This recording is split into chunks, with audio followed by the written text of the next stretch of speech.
kami sampaikan kepada masyarakat Jawa Timur, ya kan? Mari kita bersama-sama punya tanggung jawab yang sama terhadap anak-anak kita, ya, terutama terkait dengan pendidikan, ya, pendidikan berkarakter, kemudian pendidikan yang mempunyai dasar yang kuat, salah satunya adalah pendidikan agama, ya. Tentunya kami menyampaikan bahwa mari bersama-sama juga ikut bertanggung jawab bahwa anak-anak kita yang dididik oleh guru di sekolah juga orang tuanya harus ikut bertanggung jawab, memberikan arahan supaya anak-anak kita menjadi anak-anak yang generasi yang baik, sehingga nanti apa yang dicita-citakan tercapai. Dan tentunya berkaitan dengan situasi yang sering terjadi, mungkin Bapak Ibu tahu bahwa di daerah-daerah banyak ada kekerasan perempuan dan anak, salah satunya itu juga gitu. Mari kita juga bersama-sama membantu para petugas TP2K ini di masing-masing daerah, bersama-sama berkolaborasi, punya tanggung jawab yang sama untuk memonitoring anak-anak kita ketika ada di rumah maupun di sekolah.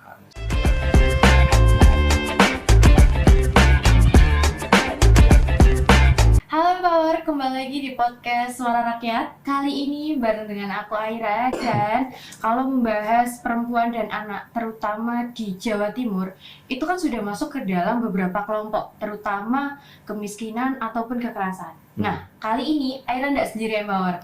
Aira ditemani oleh Bapak Suwandi Firdaus, anggota DPRD Provinsi Jawa Timur Komisi E. Selamat datang Bapak. Selamat, terima kasih Mbak Aira. Sami-sami. Ya. Pripun Bapak? Menurut Pak Suwandi terkait gambaran perempuan dan anak di Jawa Timur, terutama kondisinya saat ini. Terima kasih Mbak Aira bersama M Radio. Selamat pagi semuanya, salam sehat, salam sejahtera. Semoga selalu mendapatkan rahmat dan barokah dari Allah SWT. Amin. Nah, perkenalkan, nama saya Pak Haji Suwandi Firdaus dari Komisi E DPRD Provinsi Jawa Timur, dari fraksi Partai Nasdem, kelahirannya di Mojokerto dan menetap di Mojokerto juga, di dapil kami yaitu dapil 10, Mojokerto Kota, Mojokerto Kabupaten, dan Mojokerto Jombang. Terkait kita ngobrol santai berkaitan dengan perempuan dan anak pada pagi hari ini, Mbak Aira. Terima kasih bahwa memang kita bersama-sama pemerintah Jawa Timur itu memang saat ini kita harus konsen terhadap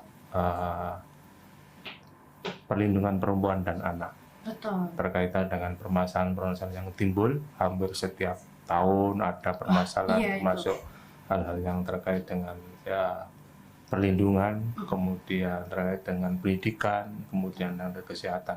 Tentunya ini bagi kami yang aku di Komisi E yang membidangi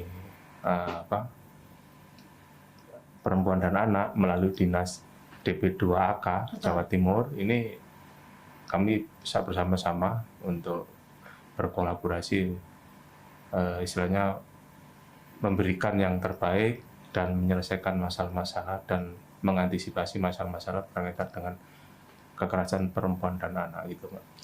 Kalau dari beberapa tahun terakhir, terutama tahun ini, Iya. Kira-kira kekerasan terhadap perempuan dan anak ini kan masih sering terjadi. Iya. Faktor utama yang membuat hal itu terjadi kira-kira apa, Bapak? Jadi mengenai permasalahan perempuan dan anak ini, sebelum menginjak ke faktor utama, ya memang jadi di Jawa Timur sudah punya Perda nomor 26 tahun 2014, kemudian Perda nomor 16 tahun 2012. Kalau yang 2014 itu berkaitan dengan penyelenggara perlindungan anak. Kemudian yang nomor 16 tahun 2012 itu berkaitan dengan kekerasan, ya kan? Kekerasan perempuan dan anak. Nah, ini sekarang ini sedang kita bahas dan perlu ada istilahnya itu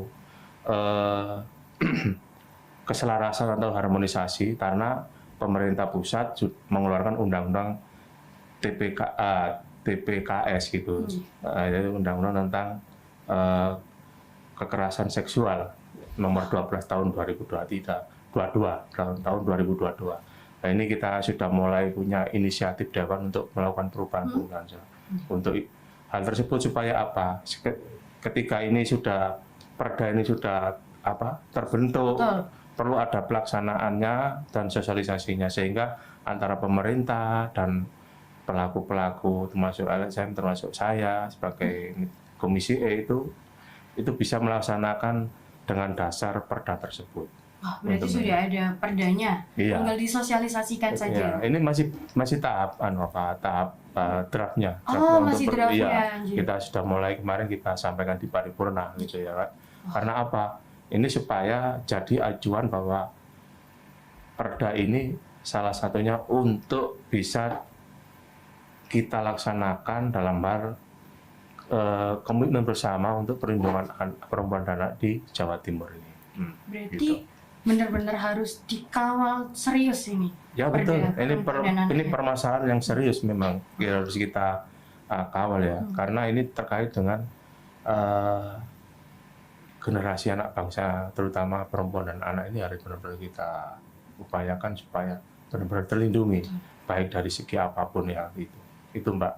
Kalau di Jawa Timur sendiri nih Bapak, apakah ada daerah-daerah tertentu yang menjadi perhatian khusus karena tingginya kasus kekerasan, termasuk mungkin kekerasan seksual ataupun eksploitasi? Betul. Jadi kalau di Jawa Timur itu hampir semua perlu ada monitoring, Mbak. Ya kan? Jadi tidak hanya tempat di mana daerah mana yang banyak kekerasan, karena rata-rata Jawa Timur ini hampir kemajuannya itu hampir antara kabupaten kota, kemudian yaitu yang mendekati dengan Surabaya, apalagi yang itu semua itu ya perlu ada monitoring, evaluasi segala itu. Nah, sehingga tidak ada di permasalahan tidak timbul di masing-masing daerah yang terpencil atau enggak ternyata. Jadi kita di Jawa Timur hampir semuanya perlu ada monitoring kita. Kalau saat ini kan bisa dibilang peran keluarga itu sangat krusial, Pak. Kira-kira nih Pak, tantangan yang dihadapi atau yang perlu dihadapi nantinya di keluarga sendiri maupun anggota dewan untuk menjaga keamanan perempuan dan anak itu berikut. Ya memang kalau situasi sekarang ini ya kan yang terkait dengan apa yang Mbak Aira itu sampaikan ke saya. Ya peran keluarga ini yang benar-benar sangat penting berarti. Sangat penting karena keluarga ini sebagai orang tua yaitu ini gimana caranya bisa istilahnya itu memberikan arahan-arahan terkait apa yang harus dilakukan ketika ada permasalahan-permasalahan kekerasan seksual, sehingga motivasi kepada anak-anak kita itu ya kan, mulai dari yang masih playgroup maupun dari yang sudah dewasa itu perlu kita berikan edukasi di internal keluarga dulu, supaya memahami bahwa kita itu bergaul perlu ada pemahaman berkaitan dengan perlindungan diri sendiri, terutama pada perempuan gitu. Kalau tadi kita sempat ngobrol sebelum mulai podcast juga Pak, kan ada banyaknya kasus yang tidak disampaikan dan tidak dilaporkan. Kira-kira jika ada mungkin Empower itu pengen lapor, kira-kira kemana Bapak? Jadi kita melihat kasus per kasusnya, ya kan. Tapi kalau kita itu sebetulnya sudah menyiapkan dari lembaga bantuan hukum juga ada, kemudian APH ini sudah semua di wilayah masing-masing kota kabupaten itu sudah. Iya. Nah, atau langsung ketika ada permasalahan itu langsung ke Polresta itu pasti akan sama pihak kepolisian akan segera ditindaklanjuti gitu. Namun, tanda kutip, permasalahan ini ketika pengaduan masyarakat termasuk berkaitan dengan putrinya, Iya. ya kan, berkaitan dengan kekerasan seksual itu jarang berani langsung lapor itu karena berkaitan dengan martabat keluarga, ya kan. Apakah nantinya itu akan menjadi masalah yang besar bagi terutama di Provinsi Jawa Timur sendiri? Nah ini sedang kita upayakan melakukan edukasi bahwa pentingnya untuk memberikan penyampaian secara jujur, namun dalam konteks tidak boleh dipublikasikan gitu, sehingga masyarakat yang mendapatkan permasalahan kekerasan termasuk kekerasan seksual anak-anaknya itu bisa terlindungi dan tidak sampai diflorkan ke media gitu. Itu salah satu yang syarat supaya para korban ini tidak mau melaporkan lah. Salah-salahnya untuk supaya terlindungi mau melaporkan yaitu dengan syarat tidak sampai. Tapi ya kembali kepada lembaga termasuk ya pihak APH ya kan, termasuk kepolisian juga kalau memang itu bisa diarahkan supaya tidak diekspos keluar ya ada kesepakatan supaya ini sebagai konsumsi internal antara keluarga dan pihak kepolisian ya tidak apa-apa betulnya ya. Supaya ada penindakannya lebih slow dan ada ketegasan sehingga para tersangkanya ini tidak sampai ketahuan gitu. Ingat Aira nih Pak, kalau pengen lapor itu kan selalu ada pendampingan. Iya. Berarti akan selalu didampingi buat pelapor ini nanti. Dari OPT ini, OPT perlindungan perempuan dan anak ini di masing-masing kabupaten kota itu siap mendampinginya gitu. Gitu. Dan kami sebagai wakil rakyat ketika ada masalah itu dan kami diminta untuk mendampingi salah satu korban, kami siap gitu dan mendampingi sampai selesai sampai diputuskan mana pihak kepolisian yang tersangka siapa gitu. Wah, ini semakin seru empower. Nantinya pasti akan ada penguatan kebijakannya, terutama perdanya tadi dan juga bagaimana pendampingan ini akan berjalan. Nah, empower, jangan kemana-mana, tetap di podcast Suara Rakyat.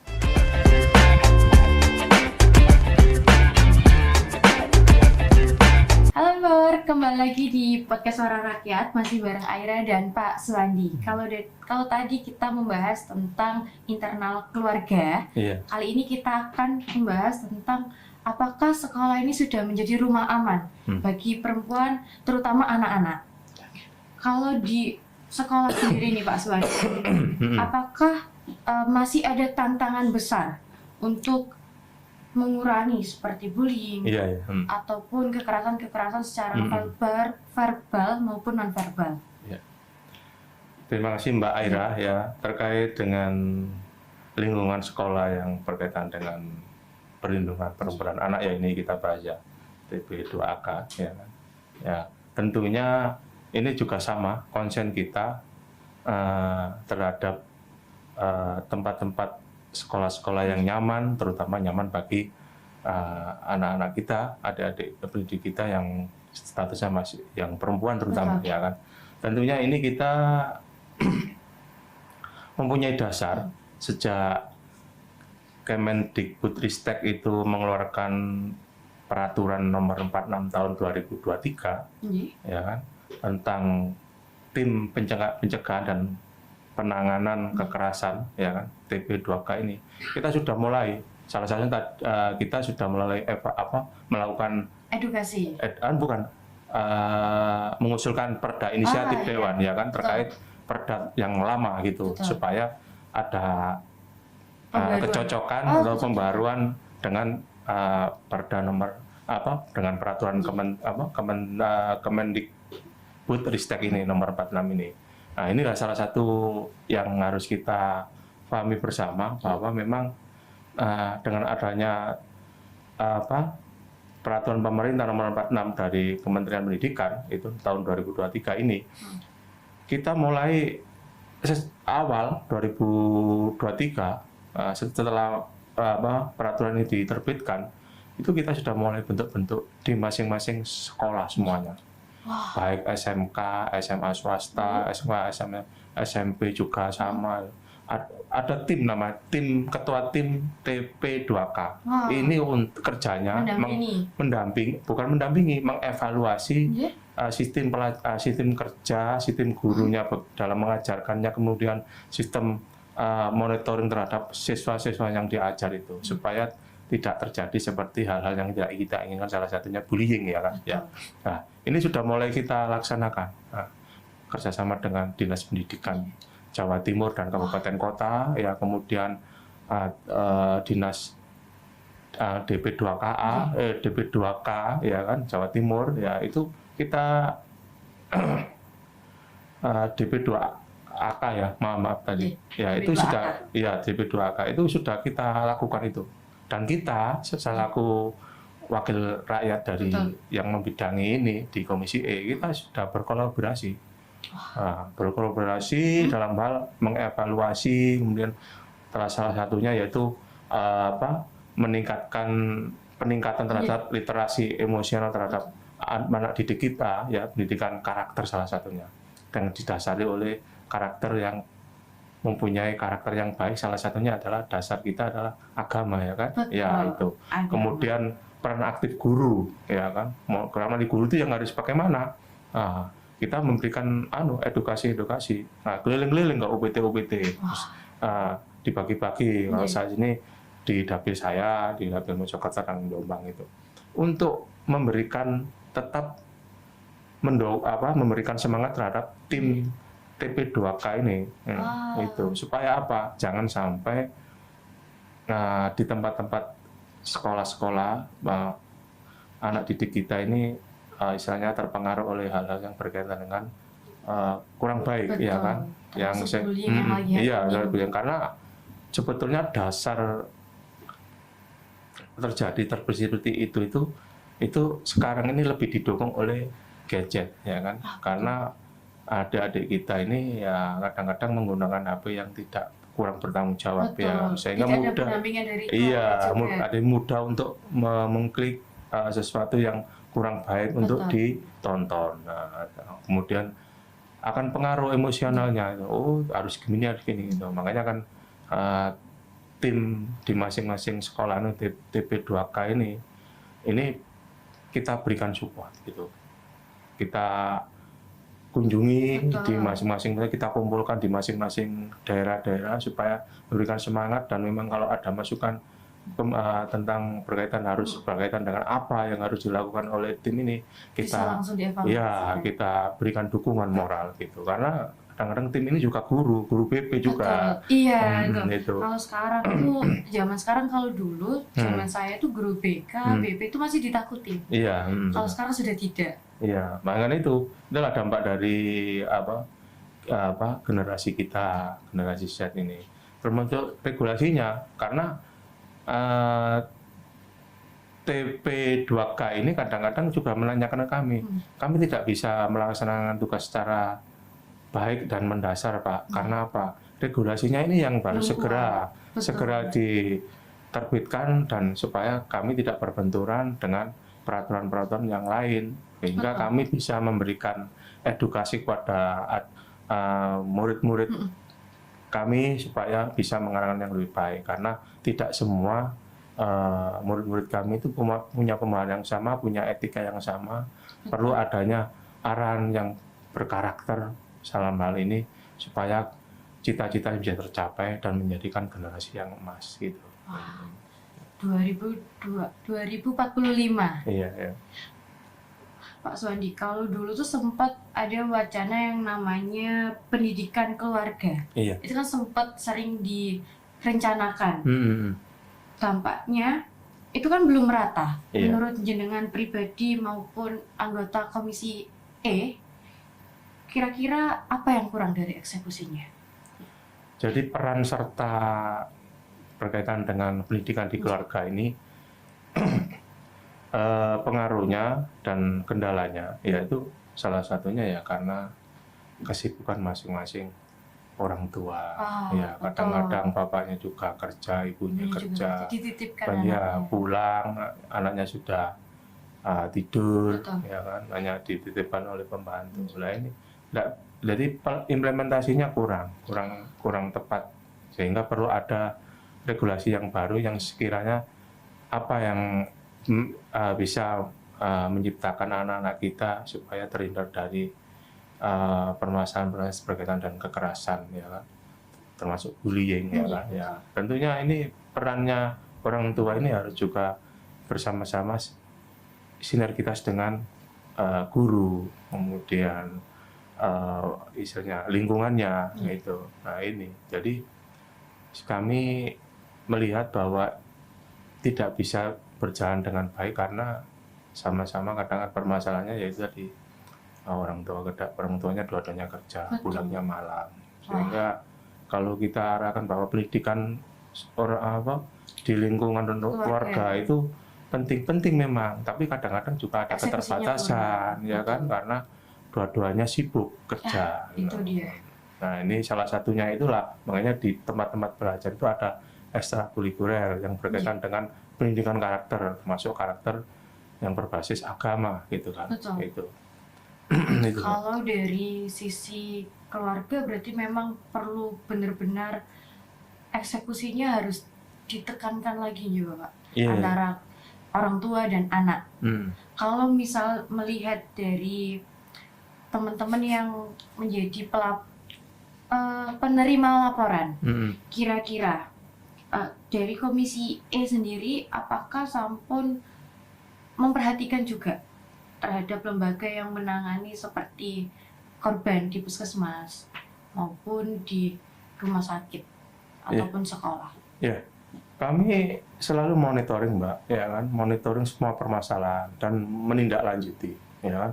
Jadi kami punya tanggung jawab yang sama dalam kerangka berpikir bahwa perlindungan terhadap perempuan dan anak ini tidak hanya dibebankan dalam dinas-dinas saja, tapi harus punya kerangka berpikir yang sama antara pemerintah Jawa Timur, DPRD Provinsi Jawa Timur yang membidangi, kemudian juga lembaga-lembaga swadaya masyarakat LSM, ya kan, itu kita kerjasama. Nah, tentunya ini juga harus istilahnya itu terarah dan disampaikan kepada orang tuanya, ya dalam hal kesempatan yang seperti di sekolah mungkin ada rapat wali murid atau wali santri, itu kita sampaikan juga. Ada program-program seperti itu, ya.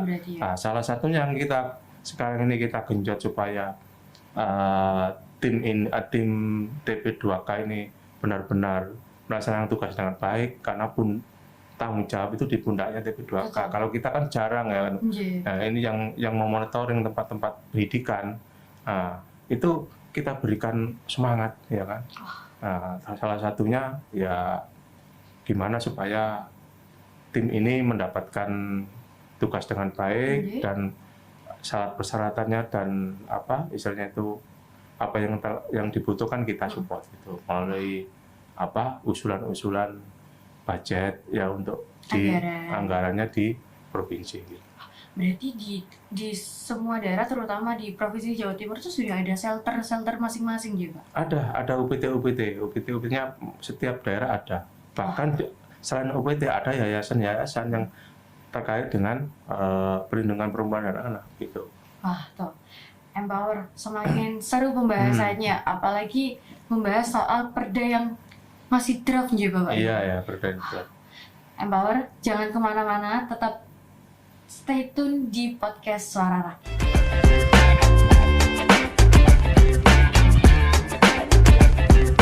Halo Empower, kembali lagi masih sama Aira dan Pak Suandi. Kalau tadi kita sudah membahas tentang di sekolah, ruang aman di sekolah, di keluarga, dan peran anggota dewannya sendiri. Sekarang bagaimana pemerintah daerah itu bisa membuka lebih banyak ruang aman bagi perempuan dan anak tentunya dalam mengambil keputusan dan kepemimpinan. Iya, terima kasih Mbak Ira, bahwa peran serta pemerintah daerah ini juga perlu kita berikan dukungan, karena semua yang ada berkaitan dengan kebijakan-kebijakan tentang peran serta pemerintah daerah, kabupaten, kota maupun provinsi, ya kan, itu harus ada dukungan juga dari masyarakat. Salah satunya dukungan dari DPR Provinsi Jawa Timur ya kan, yang merupakan mitra kerjanya ya kan ya. Tentunya ini pemerintah daerah juga harus berupaya gimana memberikan ruang yang aman, salah satunya juga melalui OPT-OPT-nya yang ada di masing-masing daerah, kabupaten, kota. Ini juga selain itu peran serta masyarakat juga sama, jadi memberikan istilahnya informasi berkaitan dengan hal-hal yang terkait dengan perlindungan perempuan dan anak dan tempat pendidikan yang nyaman gitu. Sehingga pemerintah daerah ini bisa misalnya memberikan harapan dan memberikan ruang termasuk berkaitan dengan anggaran juga tempat-tempatnya itu sesuai dengan harapan yang disampaikan oleh masyarakat. Tentunya ini juga harus benar-benar bersama-sama, ya kan, dari Forkompinda, ya kan, itu juga harus bersama-sama berkolaborasi, karena ini supaya anak-anak kita mempunyai harapan dan cita-cita yang lebih baik, ya kan, tanpa ada istilahnya itu was-was tentang tempat belajar yang benar-benar ini yang diinginkan itu. Berarti benar-benar harus saling merangkul, saling kolaborasi, tidak hanya mungkin terkait perangkat-perangkat daerah, namun juga langsung dengan masyarakatnya. Iya, betul. Kira-kira langkah konkretnya nih untuk memastikan anak-anak terutama di Provinsi Jawa Timur untuk mendapatkan ruang aman terutama di pendidikan dan kesehatan. Pertama, langkah konkretnya ya harus anak-anak kita pertama di tempat keluarganya dulu, ya kan, keluarganya ini benar-benar keluarga yang aman atau enggak gitu ya. Tentunya ini adalah yang akan menjadikan anak-anak kita ketika keluarganya aman dan nyaman, kemudian lingkungannya juga aman dan nyaman, kemudian bisa memberikan semangat kedua orang tuanya untuk menuntut ilmu di masing-masing tempat sekolah, ya kan, itu sehingga dengan dirinya alur keduanya yaitu di tempat-tempat belajarnya. Nah, tempat-tempat belajarnya ini yang kami harus ikut campur, terutama di tempat-tempat belajar tadi, mulai dari playgroup, SD, SMP, SMA maupun tempat-tempat pondok pesantren, ya kan, sekolah-sekolah pesantren juga itu perlu ada monitoring dan evaluasi, dan perlu ada istilahnya itu kunjungan yang aktif kita sebagai anggota DPR yang membidangi di komisi ini, supaya kita memberikan edukasi itu tidak hanya kepada murid-muridnya, kepada santri-santrinya, tapi juga guru pengajarnya, ya kan, guru pengajarnya, kemudian selain guru pengajar juga memberikan kepada wali-wali santrinya kita undang, kemudian wali muridnya kita undang, memberi pemahaman sosialisasi bersama supaya kita punya tanggung jawab bersama. Iya, karena sekarang ini yang sekarang jadi concern kita bahwa anak-anak kita itu gampang terpengaruh kena bullying itu dari apa? Ternyata juga faktornya banyak, ya kan? Faktornya banyak, makanya perlu ada kerjasama baik orang tua, wali murid, wali santri, kemudian juga tempat di mana anak-anak kita itu tempat belajar untuk menuntut ilmu harus aman dan nyaman, ya. Dan insya Allah bullying kalau ini sudah tertata dan dilaksanakan masing-masing pihak yang bertanggung jawab, terutama di lingkungan pendidikan, insya Allah tidak ada, ya kan? Ya karena faktornya itu banyak sekali, ya.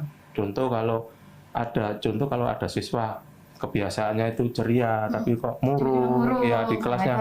Nah ini guru ini yang punya peran aktif, ya ditanyain gitu, kenapa anak kamu kok sampai murung, kok nggak sekarang kok biasanya banyak bicara aktif, kok diam lah.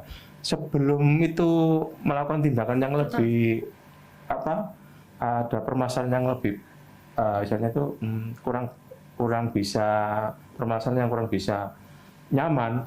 Guru ini harus segera bertindak sebelum ada hal-hal yang tidak diinginkan terjadi. Betul, jadi bertindak. Diselesaikan. Lalu ini banyak keluarga karena bapak dan ibuku kok setiap hari bertengkar, ya kan, ini juga termasuk mempengaruhi anak-anak kita punya karakter yang akhirnya berubah gitu. Nah, kemudian tempat lingkungan sekolah, kemudian dikucilkan oleh teman-temannya, dibullying. Nah, ini juga harus segera ada pendekatan gitu. Gitu. Dalam jangka panjang nih Bapak, Iya. apa yang harus menjadi prioritas utama untuk menciptakan ekosistem perlindungan yang sangat aman, terutama mungkin anak-anak ya. Anak-anak ini kan lagi happening banget nih kasus bullying, terus kekerasan verbal maupun non verbal. Gitu.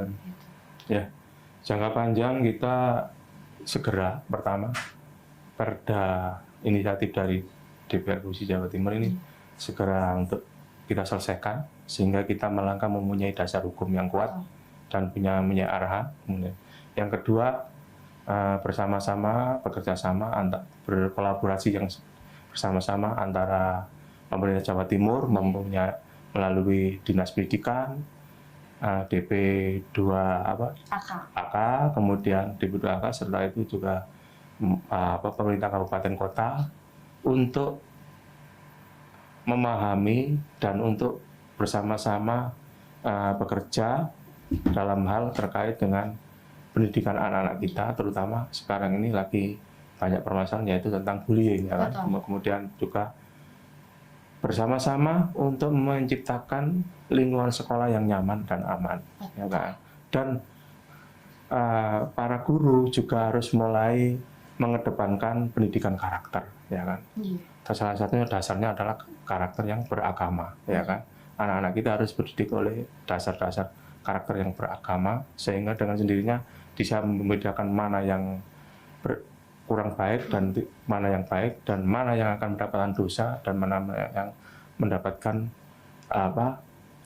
keberkahan dari Allah Subhanahu Wa Taala. Tentunya harapan kami, Mbak, ya itu generasi kita terutama di Jawa Timur menjadi generasi yang berkarakter baik, punya pedoman agama yang akhlak yang kuat, serta menjadikan kita untuk mendukung bahwa anak-anak ini akan menjadi generasi yang rahmatan lil alamin gitu. Itu dia. Iya. Berarti benar-benar harus dikawal, terutama perdanya juga. Iya, betul. Pesan untuk keluarga, keluarga di Jawa Timur, terutama yang mungkin bapak ibunya itu bekerja, terus anak-anaknya dititipkan, mungkin bisa lebih sadar dan responsif terkait anaknya, mungkin ada perubahan sifat atau hal-hal yang mungkin awalnya ceria tiba-tiba murung. Ya, pesan untuk keluarga yang mana bapak ibunya yang masih sibuk bekerja sebetulnya, ya harapan kami keluarga ini yang sangat penting, ya kan, untuk mengarahkan putra putrinya, ya kan. Tentunya kami berharap bahwa setiap ada waktu, berikanlah waktu senggang untuk anak-anak kita, memberikan motivasi yang baik, kemudian memberikan dasar-dasar yang berkaitan dengan agama yang diyakini. Insya Allah anak-anak kita ini kalau istilahnya itu diarahkan dengan ketulusan ikhlas dari kedua orang tuanya, walaupun waktunya tidak banyak, insya Allah akan mendapatkan itu. Dan harapan kami juga kedua orang tua ini yang meninggalkan anak-anaknya untuk bekerja juga tetap mendoakan, ya kan. Ya kalau di agama Islam mungkin anak-anaknya kalau yang tidak di pondok pesantren ya diajarin untuk sholat malam bersama-sama. Sehingga mendekatkan diri dari ridho Allah gitu. Sehingga apa yang kita berikan nanti insya Allah anak-anak kita juga terarah gitu kan. Sehingga walaupun sering jarang ketemu oleh kedua orang tua, tapi punya pedoman yang kuat dengan karakter, yaitu bahwa mempunyai keyakinan yang sama bersama-sama orang tuanya, bahwa orang tuanya juga bekerja keras, kemudian anak-anaknya ini juga akan punya motivasi, saya harus belajar lebih baik supaya lebih baik dari ayah dan kedua orang tuanya gitu. Nah, terakhir nih Pak Suwandi, apa harapan jenengan untuk masa depan perempuan dan anak terutama di Jawa Timur untuk saat ini? Ya, harapan saya kami sampaikan kepada masyarakat Jawa Timur, ya kan, mari kita bersama-sama punya tanggung jawab yang sama terhadap anak-anak kita, ya, terutama terkait dengan pendidikan, ya, pendidikan berkarakter, kemudian pendidikan yang mempunyai dasar yang kuat, salah satunya adalah pendidikan agama, ya. Tentunya kami menyampaikan bahwa mari bersama-sama juga ikut bertanggung jawab bahwa anak-anak kita yang dididik oleh guru di sekolah juga orang tuanya harus ikut bertanggung jawab, memberikan arahan supaya anak-anak kita menjadi anak-anak yang generasi yang baik, sehingga nanti apa yang dicita-citakan tercapai. Dan tentunya berkaitan dengan situasi yang sering terjadi, mungkin Bapak Ibu tahu bahwa di daerah-daerah banyak ada kekerasan perempuan dan anak, salah satunya itu juga gitu. Mari kita juga bersama-sama membantu para petugas TP2K ini di masing-masing daerah, bersama-sama berkolaborasi, punya tanggung jawab yang sama untuk memonitoring anak-anak kita ketika ada di rumah maupun di sekolah. Sehingga kalau ada permasalahan yang timbul harus segera kita sikapi dan kita sampaikan kepada, kalau di sekolah harus kita sampaikan kepada guru atau mungkin kepala sekolahnya, kalau di rumah harus kita selesaikan juga.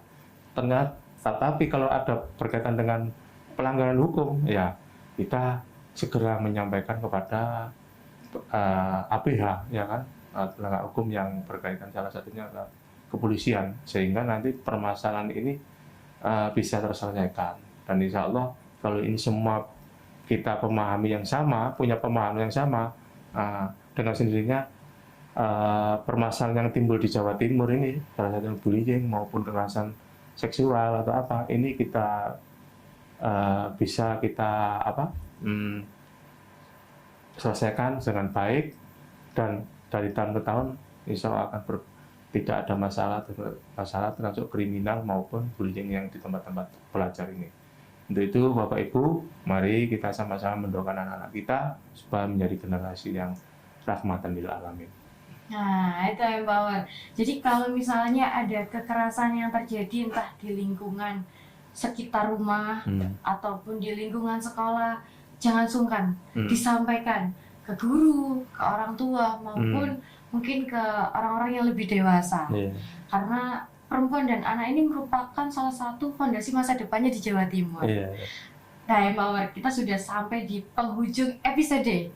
Jangan lupa kalian share, komen, dan subscribe, dan mari kita kawal sama-sama perda yang terbaru ya Bapak ya, tentang perempuan dan anak. Nah, Aira pamit dan Pak Suwandi pamit. Jangan lupa tetap di like, comment, and share empower, karena satu share dari kalian tuh sama aja dengan kita sama-sama mengkawal perda yang terbaru. Aira pamit, Pak Suwandi pamit, matur nuwun. Assalamualaikum warahmatullahi wabarakatuh. Waalaikumsalam warahmatullahi wabarakatuh.